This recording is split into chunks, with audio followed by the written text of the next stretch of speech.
Attendez, donc on aura 5 minutes pour répondre à tous les questionnements, d'accord? Pour qu'on puisse passer pour le cours suivant. Donc, pour les granulations, comme j'ai dit, pour les polynucléaires, il y a deux types de granulations. Il y a les granulations qui sont spécifiques.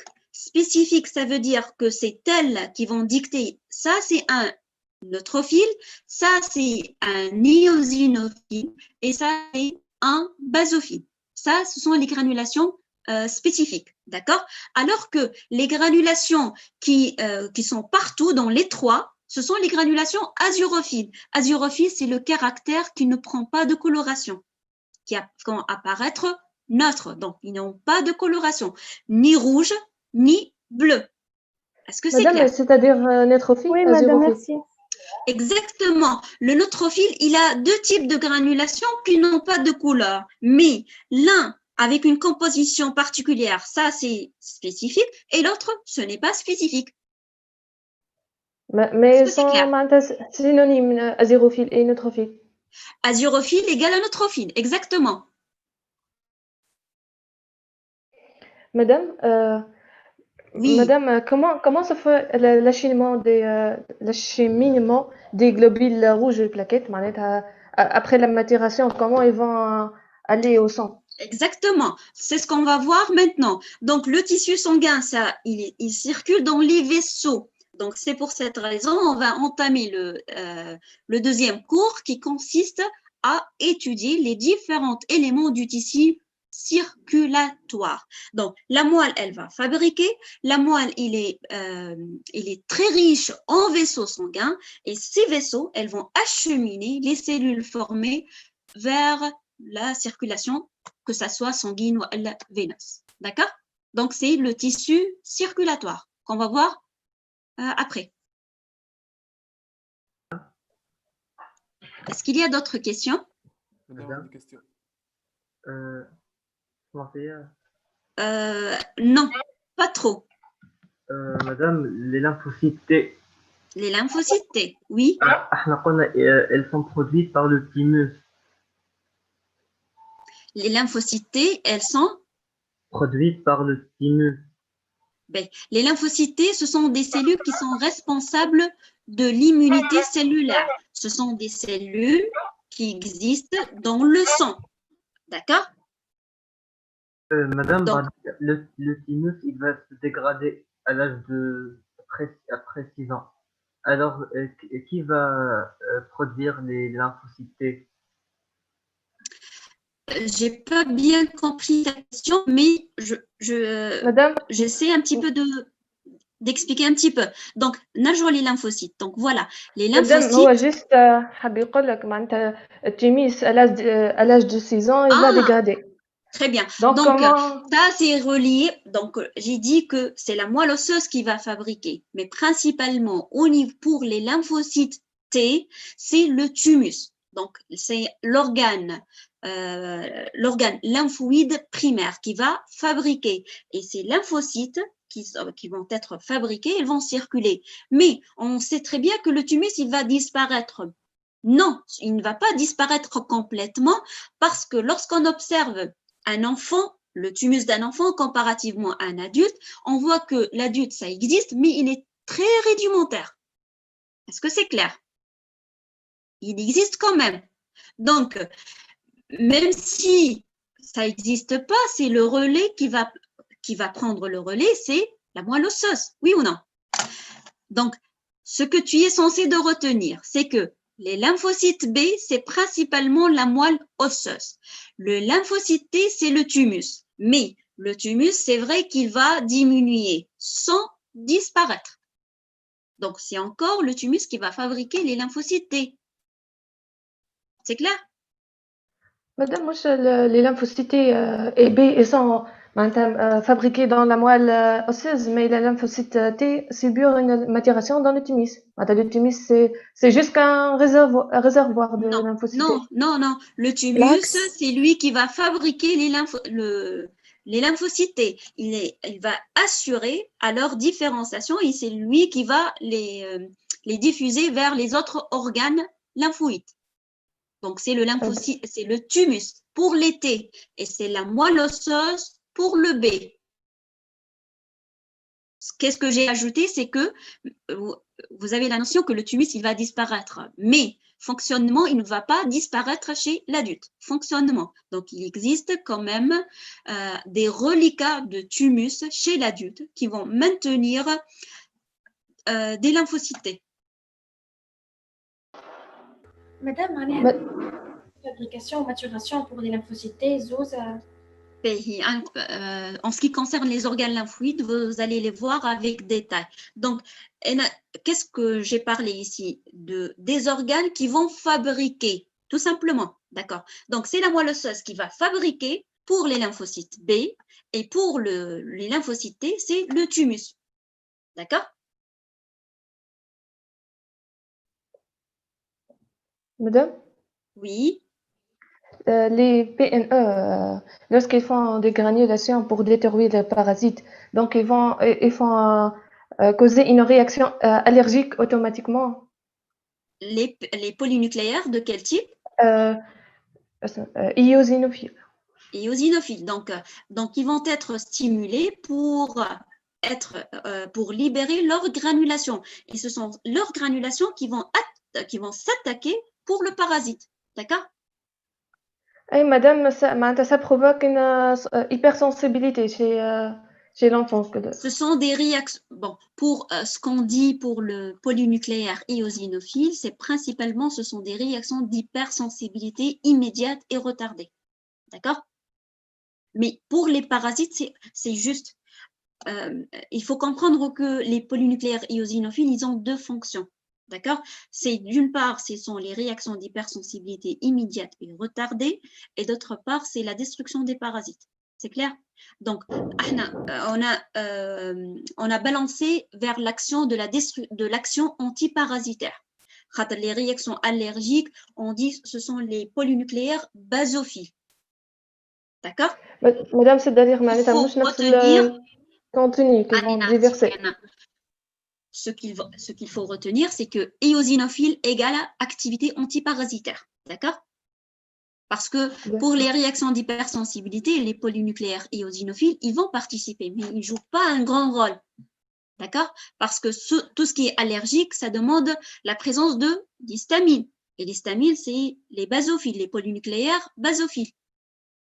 Oui ou non? مادام انا جست حبيت نعرف اللي معناتها الكونتوني نتاع الجرانيول هما بيدهم في لي دو رياكسيون كيك سوا رياكسيون ديبرسونسيبيليتي ولا ديستركسيون ولا نقول لك شوف بالنسبه دونك نورمالمون يعملوا مع للايوزينوفيل بعضهم non الايوزينوفيل اش عندها peroxydase hydrolase acide, d'accord, qui a une forme bien particulière. Par contre le basophile, attendez, le basophile, le voilà, le voilà, il contient de l'histamine et de l'héparine, donc un contenu totalement différent. C'est clair? Donc un contenu différent, ça signifie une fonction différente. Oui, madame. C'est clair? Oui. madame احنا عملنا ولقينا ان الماكروفاج هي اول سيلول تتعرض للبارازيت. or que هنا لقينا معناها un autre type. Exactement. Donc, ce que vous avez vu, c'est que, d'une façon générale, les cellules phagocytaires, lorsqu'on dit phagocytes, ça veut dire des cellules qui vont digérer tout ce qui est éléments étrangers. Mais la fonction phagocytaire, elle est assurée par différents types. Ça dépend du type de l'infection. Si ce sont des bactéries, donc initialement, les polynucléaires neutrophiles, si ce sont des parasites, donc vous allez voir que plutôt ce sont des éosinophiles. Et lorsque ce système, lorsque le parasite ou l'infection, elle va passer dans les tissus, le relais, il va être pris par les cellules phagocytaires. Est-ce que vous avez compris? Oui, madame, merci. Donc, c'est la première lignée de défense ou la coopération d'autres cellules qui viennent.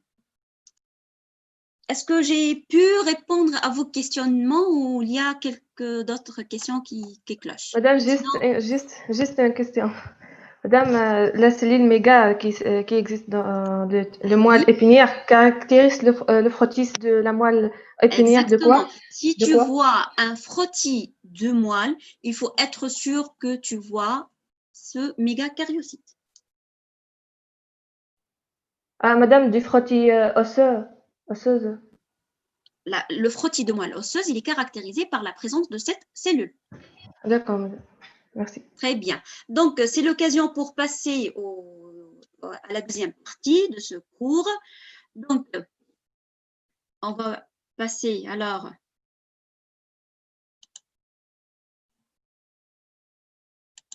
Est-ce que vous voyez mon écran ou non? Non, madame. Non, madame. Il y a un autre partage.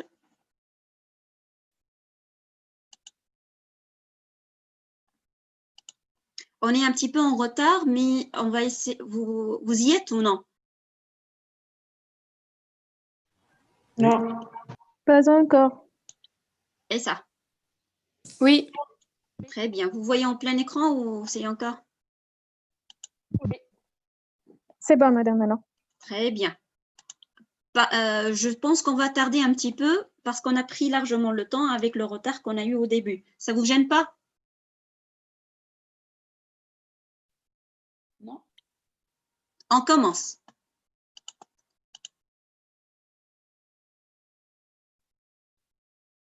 OK?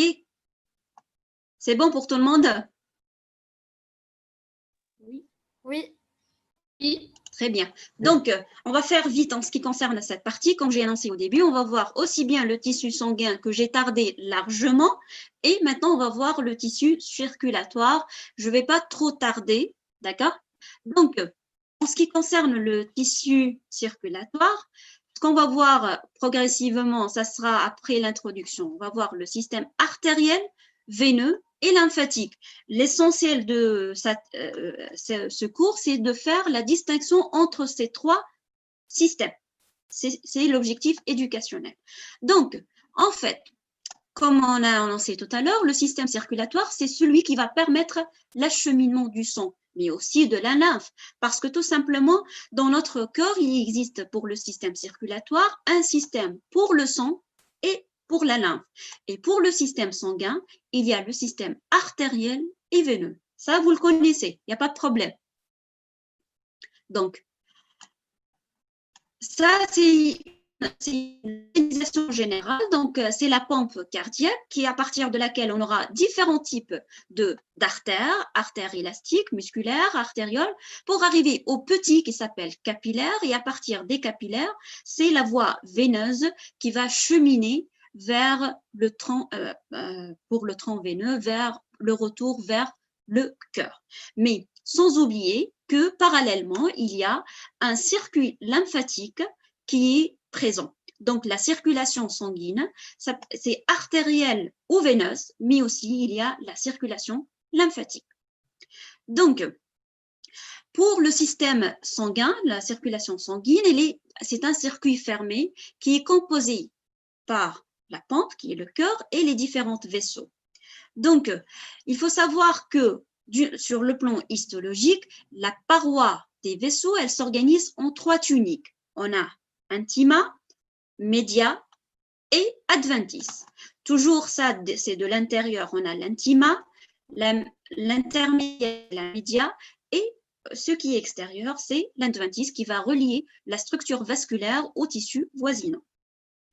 Donc, pour le système artériel, donc la paroi avec trois tuniques, mais elle est caractérisée par quoi? Elle est caractérisée par cette intima, elle est caractérisée par un épithélium qui est un endothélium. Donc, c'est un épithélium pavimenteux simple qui est le plus souvent accompagné par une autre couche de cellules qui s'appelle couche sous-endothéliale. Je vais m'expliquer sur le schéma. Ensuite, c'est la média. Et lorsqu'on dit média, on parle de cellules musculaires lisses avec du matériel élastique. Et finalement, la troisième couche qui est l'adventice, qui est principalement formée par un tissu conjonctif dense. Donc, voilà, schématiquement, l'intima, c'est un endothélium, c'est un épithélium pavimenteux simple qui est accompagnées par une couche de cellules sous-endothéliales avec la présence, par exemple, ici, d'une couche élastique. La deuxième couche, elle est principalement faite par des cellules musculaires lisses. Et finalement, la troisième couche qui s'appelle adventice, qui est un tissu conjonctif dense. On s'intéresse au système artériel, il est dans tout le système artériel, c'est toujours les trois couches. Mais comme vous le voyez ici, entre une petite artère qui s'appelle artériole et une artère qui est de grand calibre, il y a une différence, qui a quelques nuances. C'est toujours les trois tuniques. Quelles sont ces différences? Alors, il faut savoir que les artères, on peut les classer selon la structure et le calibre en artère musculaire qui va conduire, artère élastique qui va distribuer et finalement des petites artères qui s'appellent artérioles qui jouent le rôle de résistance. Donc, lorsqu'on parle du premier type qui est les artères élastiques, ce que vous êtes censé de retenir, c'est que j'ai dit pour les artères, ils ont une localisation et une structure assez différente qui dépend de la localisation. Les artères élastiques, c'est elles qui sont proches du cœur, donc on va les retrouver par exemple au niveau de l'aorte, de tronc brachiocéphalique, etc. Et pourquoi ils sont à côté de l'aorte? Parce qu'ils ont, sur le plan structural, une charpente élastique qui est très abondante et très importante. Vous voyez ici sur cette intima, donc vous voyez qu'il y a l'endothélium, donc c'est ce qu'on appelle épithélium pavimenteux simple, et sous cet endothélium, il y a une autre couche qui est formée par tissu conjonctif, mais ce qui est important à distinguer au niveau de l'artère élastique, c'est que, voilà ici, cette grande masse schématisée ici, qui est formée aussi bien par ces traits qui désignent des lames élastiques. Donc, c'est pour cette raison, notre artère, elle est dite élastique. Donc, artère, ça veut dire une paroi avec 3 couches. Élastique, ça veut dire une média qui a une composante élastique qui est majeure. D'accord? Donc, voilà sur les coupes histologiques. Voilà l'intima qui est un épithélium pavimenteux simple, un endothélium sous lequel il y a une couche sous-endothéliale. Mais ce qui est primordial à savoir dans cette artère élastique, c'est la présence de médias avec ces lignées ondulées qui désignent sa richesse en fibres élastiques. Donc, en fait, voilà la structure de la média avec les lames élastiques qui ont un aspect ondulé. Donc, la média, comme je l'ai dit, ce sont des cellules musculaires lisses, mais au niveau de l'artère élastique, les cellules musculaires lisses, elles sont séparées par des lames élastiques qu'on a mis en évidence ici par une coloration bien particulière. Les lames élastiques, vous connaissez, ils ont cet aspect ondulé.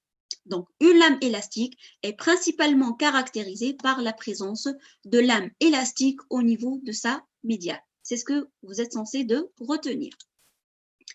Donc, reste l'adventice qui est une couche conjonctive, mais il faut savoir que pour l'artère élastique, puisqu'il est à côté du cœur, donc son adventice, elle est assez épaisse parce qu'elle contient aussi des vaisseaux qui vont nourrir ces vaisseaux. Donc, il s'agit qu'on appelle les vasa vasorans. Donc, il y a une vascularisation qui va irriguer ces gros vaisseaux. Ce sont des vaisseaux de gros calibre dont la paroi, principalement, elle est formée par une média qui est riche en fibres élastiques. C'est clair jusqu'à maintenant? Oui. Très bien. Je sais très bien, je suis assez rapide, mais ce que vous êtes censé de retenir, c'est l'essentiel. Donc, voilà ces vaisseaux qui se trouvent au niveau de l'adventice et qui vont irriguer ces artères élastiques qui se trouvent près de la pompe cardiaque. Si on s'intéresse au deuxième type d'artère qui s'appelle artère musculaire, on voit qu'il y a comme tout à l'heure, une intima, mais une média qui n'est pas caractérisée ici par la présence de fibres musculaires, de fibres élastiques, pardon, mais qui est caractérisée par la richesse en léomyocytes. Ce sont des cellules musculaires. Donc, on sait très bien que la média, elle est faite principalement par de cellules musculaires lisses. Mais qu'est-ce qui va s'ajouter? C'est que cette média, elle est délimitée par deux lames élastiques de part et d'autre. Donc, entre l'intima, la média, il y a une lame ondulée de élastique, et entre la média et l'adventice, il y a une lame de fibres élastiques. Donc, on ne va pas retrouver les fibres élastiques dans la média, ce sont deux lames de part et d'autre. Et la média, elle est riche en fibres musculaires lisses. C'est pour cette raison on va parler d'artère musculaire. Donc, l'artère musculaire, elle va conduire. Donc, c'est pour cette raison, elle a besoin de se contracter. Et pour se contracter, elle a besoin d'une média qui sera riche en fibres musculaires lisses, comme le voit sur cette coupe histologique. Donc, on voit uniquement des fibres musculaires lisses. Donc, il n'y a pas de lames élastiques. Les lames élastiques n'existent que de part et d'autre, comme vous le voyez sur le schéma. Donc, une entre l'intima et la média et une entre la média et l'adventice. Et ces lames, ça s'appelle la lame élastique, soit interne, soit externe, respectivement. Donc, c'est une structure qui ressemble, la structure de l'artère musculaire, qui ressemble grosso modo à l'artère élastique, sauf que la différence, c'est que la média, elle est principalement formée par des fibres musculaires lisses, avec les lames élastiques qui n'existent pas dans cette masse, mais plutôt de part et d'autre. C'est ça la différence. Cette artère musculaire, donc elle est caractérisée par cette média, c'est un concentré de fibres musculaires lisses. Elle va conduire, voilà, donc ici j'ai schématisé la lame élastique interne qui se trouve entre l'intima et la média, et entre la média et l'adventice, il y a cette couche, cette lame élastique qui s'appelle la lame élastique externe. D'accord? Donc, vous savez très bien qu'il y a différentes pathologies qui touchent le système artériel et principalement ce qu'on parle de plaque d'athérome. Donc, c'est un thrombus qui va se former, il va boucher les vaisseaux sanguins, et ce sont les artères élastiques et les artères musculaires qui sont principalement touchées par ce type d'anomalie, qui est principalement liée à une anomalie au niveau de l'intima. Donc, c'est un dépôt de graisse au niveau de l'intima avec une déformation de cette intima. C'est juste une remarque. Alors, donc, on a les artères élastiques juste après le cœur, puis les artères musculaires, mais il y a d'autres artères qui sont différenciées. Par exemple, si on remarque sur ce schéma, on voit qu'au niveau de l'intima, la couche la plus interne, il y a un renforcement par des cellules musculaires. Donc, ce renforcement, il va donner une structure particulière qui s'appelle artère acousinée. Et c'est une artère qu'on va la retrouver principalement au niveau des organes qui sont gorgés du sang, qui sont pleins de sang, qui ont besoin de contraction.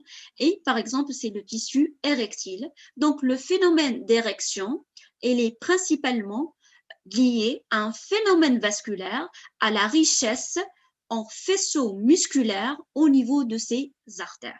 Je reprends, ce sont des artères qui ressemblent aux autres artères qu'on vient de définir, sauf que au niveau de l'intima, il y a une particularité, la couche la plus interne, elle a une particularité, c'est qu'on n'a pas uniquement l'endothélium, mais on a aussi d'autres faisceaux musculaires, ce qui va faire cet aspect en microscopie et sur les coupes histologique, donc un renforcement au niveau de l'intima.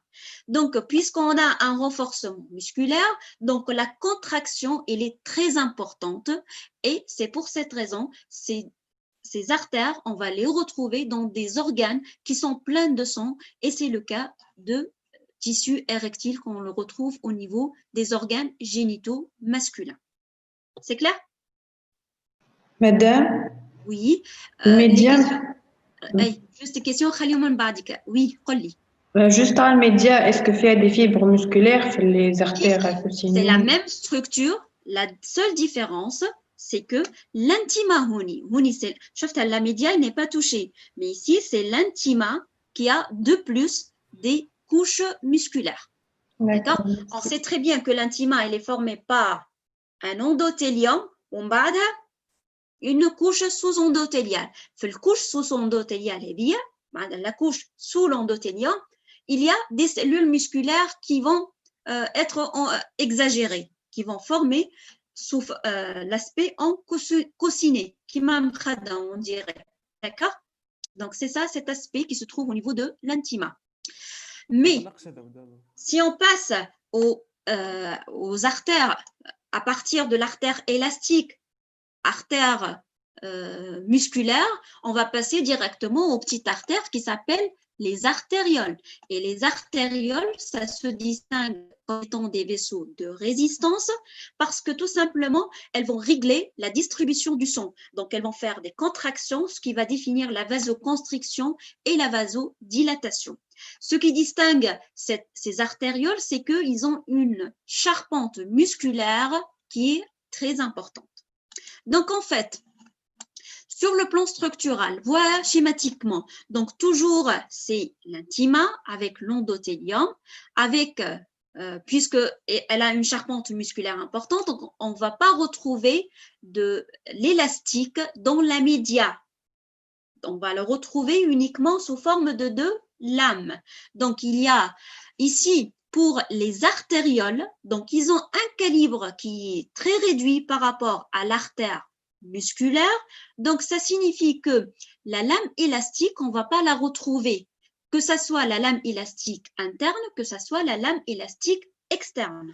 Donc, je m'explique. Initialement, on a vu l'artère élastique. Donc, elle est caractérisée par une importante charpente élastique au niveau de la média. L'artère musculaire, c'est une artère avec une charpente musculaire au niveau de la média. Pour les artérioles, c'est une charpente musculaire qui est très importante, mais vu que le diamètre de l'artériole, il est réduit, donc on n'aura pas la même structure. On n'aura pas alors des lames élastiques de part et d'autre de la média. Est-ce que je suis claire? Oui. Très bien. Donc, tout est réduit dans les artérioles parce que le calibre il est moindre par rapport aux artères musculaires et par rapport aux artères élastiques. Donc, c'est ici que j'ai résumé les artères élastiques comme étant des artères dont la charpente élastique importante, elles vont les permettre de diffuser le flux sanguin à partir de la pompe cardiaque, d'accord? Alors que les artères musculaires et les artérioles, puisqu'elles sont riches en charpente musculaire, je les regroupais ensemble, mais ce qui distingue les artérioles, c'est qu'elles n'ont pas une charpente, elles n'ont pas d'élastique parce que leur diamètre il est réduit et parce qu'elles vont contrôler par la vasoconstriction et la vasodilatation, donc elles vont être plutôt des artères de résistance et non pas des artères de conduction. Donc, lorsqu'on dit artère élastique, elle va distribuer le sang. Artère musculaire, elle va conduire et artériole, par la vasoconstriction, vasodilatation, elles vont contrôler. Donc, ce sont des vaisseaux de résistance.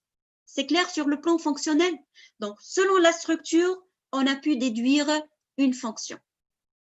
C'est clair pour tout le monde? Oui. Très bien.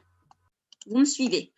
Alors, un petit mot sur l'innervation, c'est qu'il y a des fibres sympathiques qui vont innerver ce système artériel Et il faut savoir que pour la nutrition surtout, on a vu que au niveau, que ce soit les artères élastiques et les artères musculaires, il y a au niveau de l'adventice des vaisseaux qui vont nourrir ces artères de gros calibre.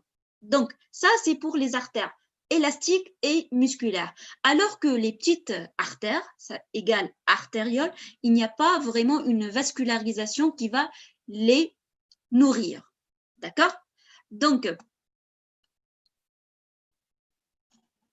un petit mot sur ce système artériel, c'est que, voilà, ça c'est une artère, mais progressivement, ces artères élastiques, ensuite musculaires, ensuite artérioles, puis on verra les petits capillaires. Il faut savoir que parfois on retrouve ce qu'on appelle méta-artérioles.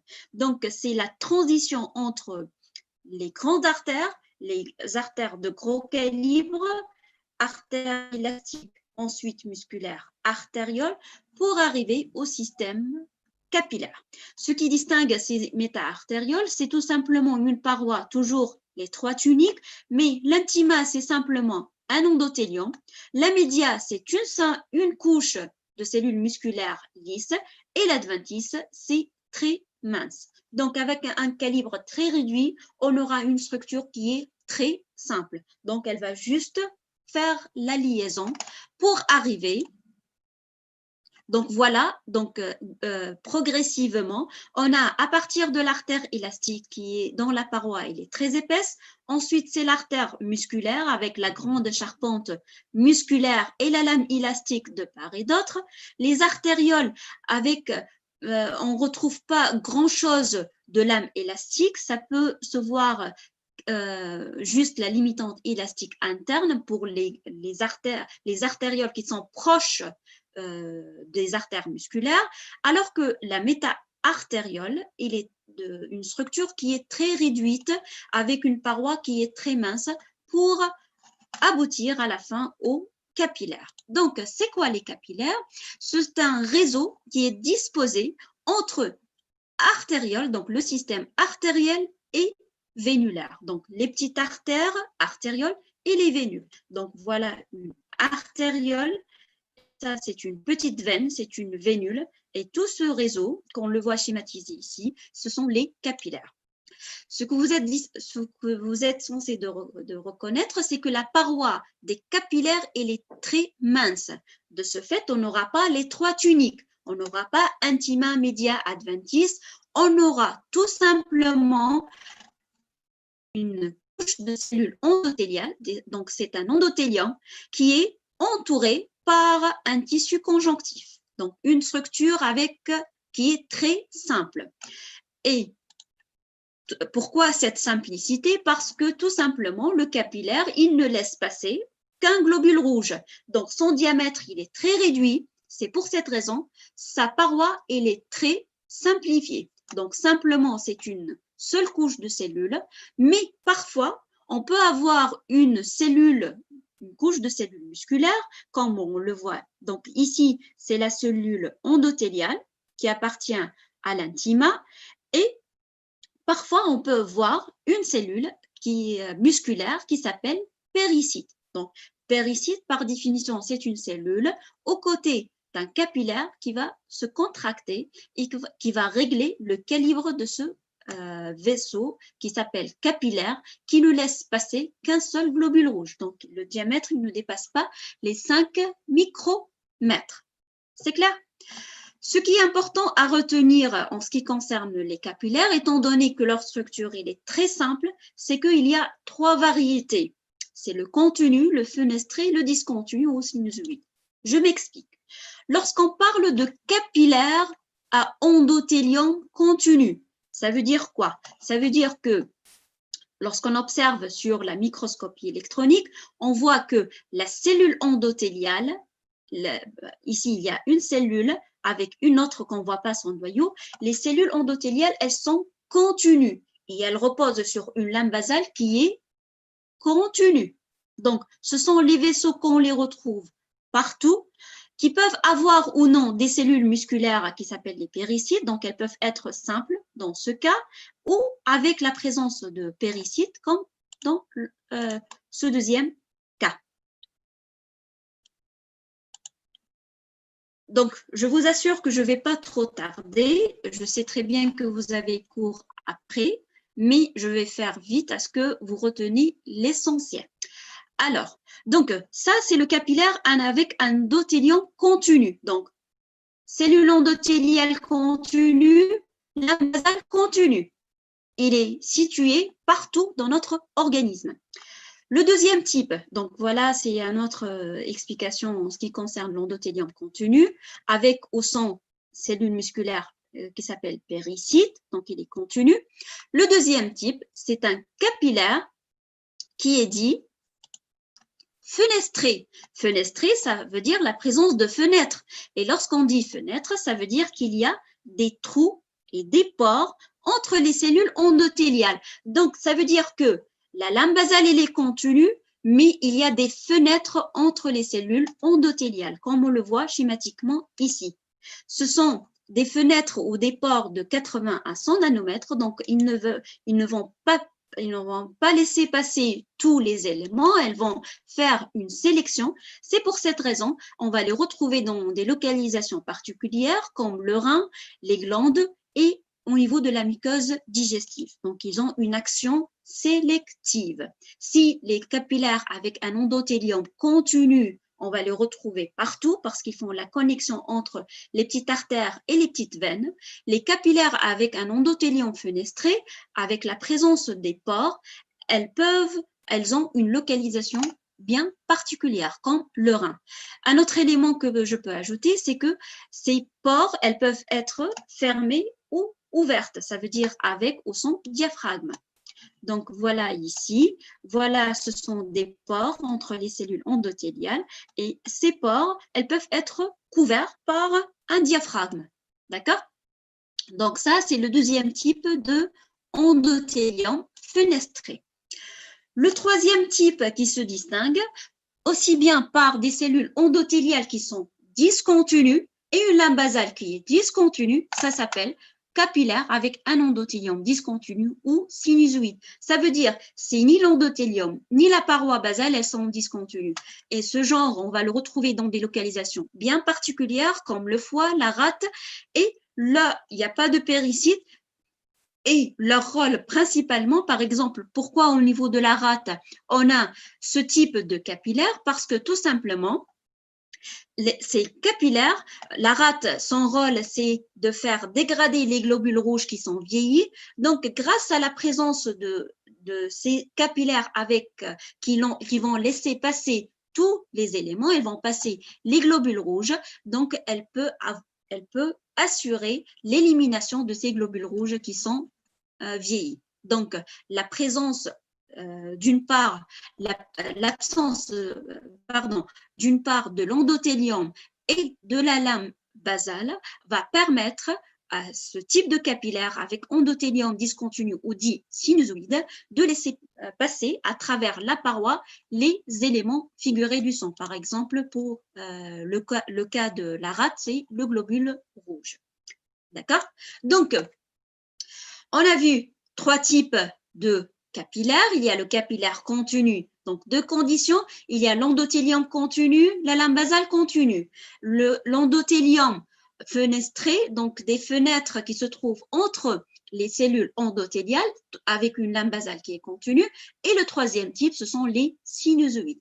Donc, trois types de capillaires dont chacun a une localisation bien particulière, donc une fonction bien précise. Donc, si les capillaires, ils vont faire l'association entre le système artériel et le système veinulaire, donc ils vont jouer un rôle de jonction, d'accord? Donc, ils peuvent soit lier une méta-artériole à une vénule, soit faire la communication par différents types de capillaires. Donc, vous voyez, ce sont tous des capillaires, d'accord? Mais soit un simple capillaire qui va relier, comme vous le voyez ici, soit plusieurs capillaires qui vont faire l'interconnexion. Mais, quel que soit la structure, ce sont des capillaires avec deux importantes qui sont la couche endothéliale qui peut être continue ou discontinue et la lame basale qui peut être continue ou discontinue, ce qui va permettre de distinguer les trois types de capillaires. C'est clair? Vous suivez? Oui. Très bien. Alors, une remarque en ce qui concerne, je m'excuse Donia, je dois continuer et après je vais répondre aux questions. Une remarque doit être rapportée en ce qui concerne les capillaires, c'est que toujours on est habitué à avoir un capillaire entre artère et veine. Mais dans le cas de réseau admirable, on a un réseau capillaire entre artère. Donc, c'est ce qu'on retrouve au niveau du rein. Il y a un autre exemple, c'est que les capillaires, on peut les retrouver entre veine et veine. C'est ce qu'on appelle réseau porte. Donc, selon que l'endroit de ces capillaires se trouve entre artère et veine, c'est ce qui est habituel. Entre artère, c'est le réseau admirable qui a une localisation bien particulière qui est le rein, ou un réseau capillaire entre veine et veine qui a une localisation bien particulière au niveau du foie. On va parler ici dans ce cas de réseau porte. Donc, on est habitué, c'est que on a toujours artère, veine et entre les deux, on a le réseau capillaire. Oui ou non? Oui. Très bien. Vous me suivez alors? Très bien. Donc ça, ce sont des particularités. Reste le système veineux. Donc, toujours, je dis, c'est la même structure, mais avec quelques différences. Le système veineux, il ne joue pas grand-chose parce que ce sont des vaisseaux réservoirs, ce sont des vaisseaux à grande capacité, donc ils vont juste conduire. Et comme on l'a vu au niveau des artères, il y a les artères de gros calibre et les artères de petit calibre. Donc la paroi, toujours les trois couches, intima, media et adventice. Et on va voir des petites veines, ça s'appelle les vénules, des veines musculaires, des veines fibreuses, des veines fibroélastiques et des veines à parois particulières. Je vais vous expliquer quelles sont ces particularités brièvement, parce qu'il n'y a pas grand-chose à ajouter en ce qui concerne les veines. Donc, une paroi a trois tuniques. Voici, ça c'est un vaisseau artériel et ça c'est un vaisseau veineux qui sont les deux de même calibre. On remarque très bien que la paroi d'une artère, elle est très épaisse par rapport à la paroi d'une veine. C'est pour cette raison, le calibre d'une artère, il est réduit comparativement au calibre. Vous voyez ici la quantité de globules rouges qui existent dans cette structure veineuse. Donc, ce sont deux structures de même calibre. Donc, si j'augmente la paroi, je vais réduire le calibre. Ça, c'est une artère et ça, c'est une veine. Elle a une paroi mince, donc une lumière qui est large. La comparaison entre artère et veine, ils ont les deux le même contenu. L'artère, elle a paroi épaisse, donc lumière étroite. La veine, elle a une paroi mince, donc lumière large. C'est clair? Oui. Très bien. Donc, ce sont les deux indices pour faire la comparaison. Voici ce que je viens de dire. De même calibre, donc paroi épaisse, paroi mince, lumière étroite, lumière large, respectivement pour artère et veine. Mais la structure, elle est la même. Intima, média et adventice. Pour les différents types, donc en allant des petites veines aux grandes vénules, on a tout d'abord les vénules qui ressemblent aux artérioles. Donc la paroi, elle est très mince. C'est simplement un endothélium entouré par quelques fibres de tissu conjonctif, comme on le voit ici. Donc, ce sont des cellules endothéliales entourées par quelques cellules, un tissu conjonctif. Mais progressivement, lorsque le calibre de ces vénules il va augmenter pour devenir des veines, la couche musculaire au niveau de l'intima, elle sera de plus en plus abondante, mais en respectant c'est que les veines, elles ont toujours une paroi qui est plus mince que l'artère. Par exemple, si on compare une veine musculaire par rapport à l'artère musculaire. D'accord? Donc, j'ai pas grand-chose à ajouter en ce qui concerne les veines. Donc, il y a la veine musculaire, il y a aussi des veines fibreuses ou fibroélastiques. Ce sont des veines dont la composante fibreuse, elle va augmenter de plus en plus. Donc, le tissu conjonctif environnant, il va devenir de plus en plus important au niveau de l'adventice. C'est tout simplement ça. Mais ce que je vais annoncer, c'est que comme on a vu pour les artères particulières, les artères accoustinées, il y a par exemple ici des veines qui vont avoir un renforcement musculaire. Et ce renforcement musculaire, il n'existe pas au niveau de l'intima, mais il existe au niveau de l'adventice. Ce sont des veines particulières qui s'appellent des veines à sphincter. Donc, tout à l'heure, on a vu les artères accoustinées. Il y a un renforcement musculaire au niveau de l'intima. Les veines particulières à sphincter, ils ont un renforcement musculaire au niveau de l'adventice. C'est clair? Ça, c'est une remarque. Donc, finalement, on a une structure veineuse très simple comparativement à la structure artérielle, mais ce qu'on sait de plus, c'est que pour le système veineux, il a une différenciation au niveau de l'intima. Et ces différenciations, ça s'appelle valvules. Donc, par définition, c'est quoi les valvules? C'est un repli de l'intima. Donc, lorsqu'on dit repli de l'intima, donc c'est un endothélium qui est tapissé, c'est un endothélium avec un axe conjonctif. Et cet endothélium, cette intima, elle va faire pousser dans la lumière et ça va créer ce qu'on appelle les valvules. Donc, le rôle principal de ces valvules, c'est qu'elles vont faire face au reflux. D'accord? Donc, ces valvules, on va principalement les retrouver dans le système veineux et on ne retrouve pas de valvules dans le système artériel. Donc, voilà, sur une coupe histologique, on voit donc l'intima, elle va donner des rameaux dans la lumière. Les voilà, donc dans cette lumière, elle est un petit peu écrasée par la présence de ces valvules. Donc, la structure histologique de valvule, c'est une intima. Donc, c'est un endothélium dont l'axe il est constitué par du conjonctif. Et comme vous le savez très bien, voilà ici le sens du flux sanguin. Donc, ces valves ou ces valvules, elles jouent un rôle anti-reflux. Et vous savez, toujours on parle de problèmes de valvules. Lorsqu'ils sont déhiscentes, elles vont être responsables de ce qu'on appelle les varices. D'accord? Donc, l'insuffisance veineuse ou les varices, elles sont principalement liées à une anomalie au niveau de ces valvules. C'est clair?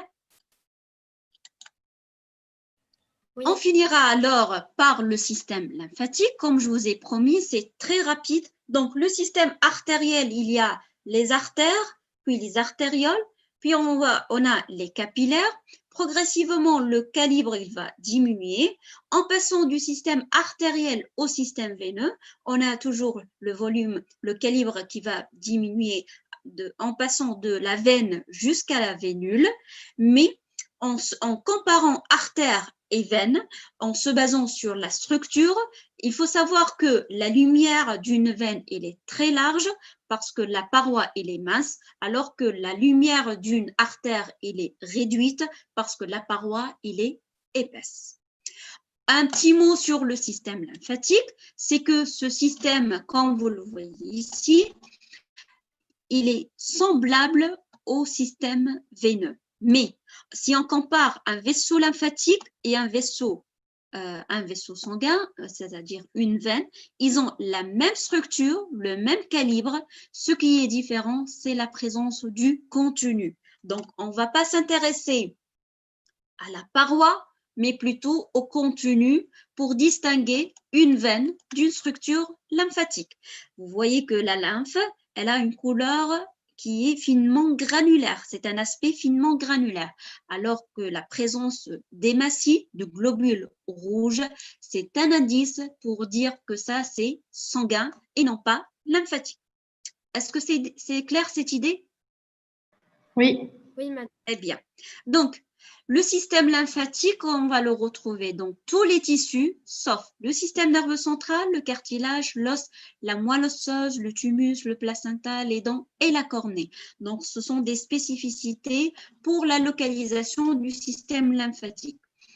Il est caractérisé par une perméabilité qui est très supérieure au capillaire, avec une paroi faite par un endothélium, donc juste un endothélium qui est fin, et tout autour, il y a une membrane basale qui est le plus souvent, elle est très fine, voire absente. N'oubliez pas qu'il n'y a pas de péricytes. Les péricytes n'existent qu'au niveau des structures sanguines. Est-ce que c'est clair? Donc, on les voit au niveau des structures sanguines, principalement, par exemple, au niveau des capillaires. On ne va pas les retrouver au niveau lymphatique. Donc, voilà, ça, c'est une structure valvulaire, ce qui m'a permis de dire que ça, c'est une structure lymphatique avec valvule. Et on a vu, comme tout à l'heure, les valvules, ça peut exister soit au niveau des vaisseaux veineux, soit au niveau des vaisseaux lymphatiques. Donc, elles vont jouer un rôle dans le phénomène anti-reflux. D'accord? Donc, j'ai pu conclure que ça, c'est un vaisseau lymphatique et non pas sanguin en se basant sur le contenu. Parce que la paroi, elle est semblable avec un vaisseau veineux, avec une paroi mince, endothélium, et une lame basale entourée par quelques fibres conjonctives. Donc, ce que vous êtes censé de retenir à la fin de cette présentation, c'est tout simplement qu'il y a deux types de vascularisation. La vascularisation sanguine avec la vascularisation artérielle et veineuse. La paroi pour les deux, elle est les mêmes avec la différence de calibre qui fait que la paroi artérielle elle est plus épaisse que la paroi veineuse. Il faut distinguer entre la paroi entre un vaisseau lymphatique et un vaisseau sanguin, principalement les veines, parce que les veines, ce sont des structures qui peuvent avoir des valvules, et les valvules, on peut les voir aussi bien dans la structure veineuse que dans la structure lymphatique. Et je vous remercie pour votre attention. Merci. Est-ce que vous avez des questions? Oui, madame. Oui, je sais très bien, c'était trop rapide, mais ce que j'ai dit, c'est que j'ai fait les remarques pertinentes pour, comme objectif éducationnel. Est-ce que vous avez des questions? Oui, madame. Madame, احنا قلنا que les valvules n'existent que chez le système veineux ou la lymphatique. Alors qu'au niveau du corps, l'aorte, c'est autre chose. valves. Attendez. Ta question, elle est pertinente, Imen. Il faut savoir que je suis en train de décrire le système circulatoire parce que on va voir la semaine prochaine que le cœur, c'est la pompe et on le considère comme étant un organe. Est-ce que c'est clair? Donc, les valves اللي نلقاوهم au niveau du cœur, حتى في الفين حتى ما بين l'artère pulmonaire ou le ventricule والكل, c'est pas considéré comme des valves اللي Non, sur le plan circulatoire. Sur le plan histologique, ils ont la même structure. D'accord? C'est la structure d'une valvule, ce sont des structures valvulaires. Donc, on va les voir lorsqu'on va aborder le cœur, peut-être avec le tissu musculaire. Je vais aborder un petit peu sur la remarque pertinente que tu as annoncée, Imen. Donc, c'est une structure valvulaire, que ce soit dans le système circulatoire que dans le cœur. Est-ce que c'est clair? Oui. Madame? D'accord. Est-ce que vous avez d'autres questions? Madame, j'ai une question. C'est bon pour tout le monde? Madame, oui. Quelle est la différence entre une lame élastique et le fibre élastique? Ben, lame élastique وين لقيناها؟ لقيناها juste في l'artère musculaire ولا لا؟ Pardon, les fibres élastiques, on les a retrouvées dans l'artère élastique au niveau de la média. Oui ou non? Les fibres élastiques. شو معناتها؟ معناتها tous les cellules musculaires de la média, ils sont séparés par des fibres élastiques. Alors que au niveau de l'artère musculaire, on retrouve les fibres élastiques que sous forme d'une bande. C'est unique de part et d'autre de la média qui est musculaire. Est-ce que في وسط في وسط الفيبر مسكولير نتاع لي تاع الفيسو مسكولير ما نجموش نلقاو دي فيبر élastique خاطر في الشيما قريتها معناتها تي حطيتها لنا انت. Mais ce qui prédomine, est-ce que tu as vu l'artère élastique? Donc, Oui. ce qui est en noir, qui est ondulé, ça c'est élastique. Donc, tu vois l'abondance des fibres élastiques qui se trouvent au niveau de la média. Par contre, مادام انت كيفاش هما ils forment la lame معناتها فما organisation dans les os. Exactement. Donc, c'est association de plusieurs fibres. Plusieurs fibres, ils vont former une lame. L'épaisseur elle est plus qu'une fibre, tout simplement. C'est clair? Donc, la lame élastique, on le voit uniquement, principalement au niveau de l'artère musculaire de part et d'autre de la média. C'est clair? مادام تو احنا معناتها هذا لي ديفيرون كيما هكا لي سيستيم ارتيريال هما دي ديفيرون تيب معناتها نلقاوهم بروغريسيف معناتها يمشيو من الكور نلقاو كيفاش بالضبط. Donc, on a ici, de ce côté, on a la pompe cardiaque. Donc, initialement, on va retrouver l'aorte. L'aorte, elle est de type élastique. En descendant, on va avoir des artères musculaires. En progressant, on va avoir, en pénétrant dans les tissus, on va avoir des artérioles, des méta-artérioles, ainsi de suite. D'accord? Merci, madame. Je vous en prie. Oui. Madame, sur l'artère accoutinée, on a dit que l'intima, elle est riche en vaisseaux musculaires.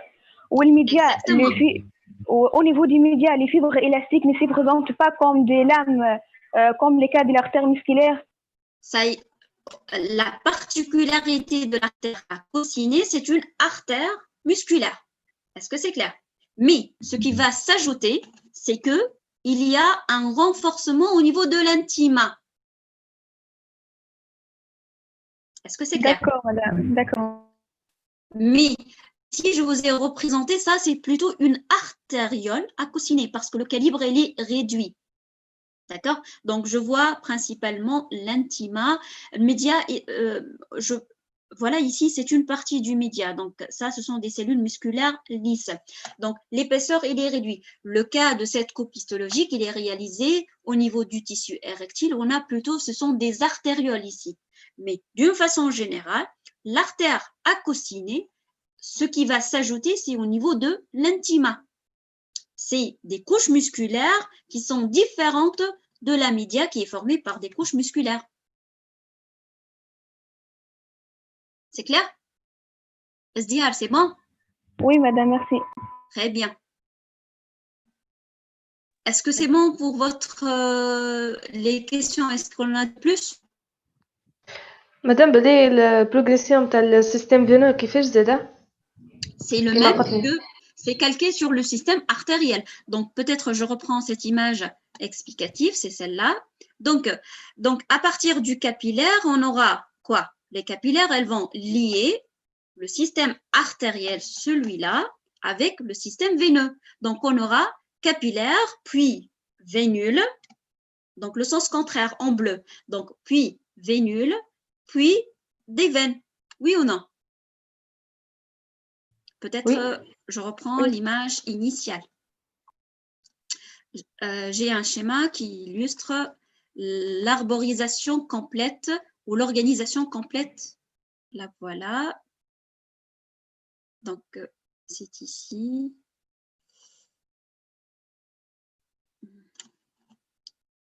Là, voilà. Donc, ça, c'est l'organisation générale. Donc, vous avez le cœur à partir duquel, par exemple, l'aorte, c'est une artère élastique. On va avoir ensuite l'artère musculaire, les artérioles, des capillaires qui vont relier les artérioles aux vénules, d'accord? Puis, on a des vénules ce sont des petites vénules dites vénules, puis des veines de grande calibre, et ainsi de suite. Et parallèlement à ce réseau, vous voyez que le sens de la vascularisation veineuse, il est le même, le sens de la vascularisation lymphatique. C'est pour cette raison que je vous ai dit, il faut faire la distinction entre la vascularisation veineuse et lymphatique par le continu. Est-ce que c'est clair? Merci énormément, madame. Je vous en prie. C'est clair pour tout le monde? Madame, Oui. الكور حسيته فوليومينو برشا. اسكو نجم نريفز من الديابو هكا هو؟ Ben, est-ce que vous avez à disposition le polycopier? Oui. Ben, est-ce que vous avez suivi la séance? Parce que ce que j'ai fait lors de cet exposé, c'est de donner l'essentiel. Si vous avez suivi l'exposé, donc déjà, lorsque vous lisez le polycopier, c'est vrai que c'est détaillé, mais lorsque vous allez faire la lecture du polycopier, vous savez très bien qu'est-ce que j'ai demandé de retenir. Et en se basant sur les objectifs éducationnels, c'est ça l'important et c'est ça le contrat entre moi et vous à l'examen. C'est clair? D'accord, merci. Je vous en prie. N'hésitez pas de poser votre question, même si par mail ou sur la plateforme. Donc, je suis à votre disposition. Merci. Je vous en prie. Madame, Oui. est-ce qu'on peut trouver la version Word de ta diapo Pour l'instant, la version diapo, elle n'existe. La version diapo, elle n'existe pas en format PDF parce que, comme je l'ai dit tout à l'heure, vous avez un polycopier. Mais si vous avez bien suivi, vous savez sur quoi j'ai fait, quels sont les éléments clés de ce cours. C'est ce que vous êtes censé de retenir. Il n'y a pas la version PDF. Merci, madame.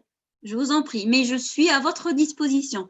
N'hésitez pas de poser votre question par chat, par mail, sur la plateforme. Je suis à votre disposition. J'espère que ça a été clair pour vous. Je sais que c'est trop rapide parce que le timing, il est assez... on a eu des problèmes au début, mais ça va. Globalement, ça va. Pour vous, oui ou non? Merci. Je vous en prie. Allez, bon travail.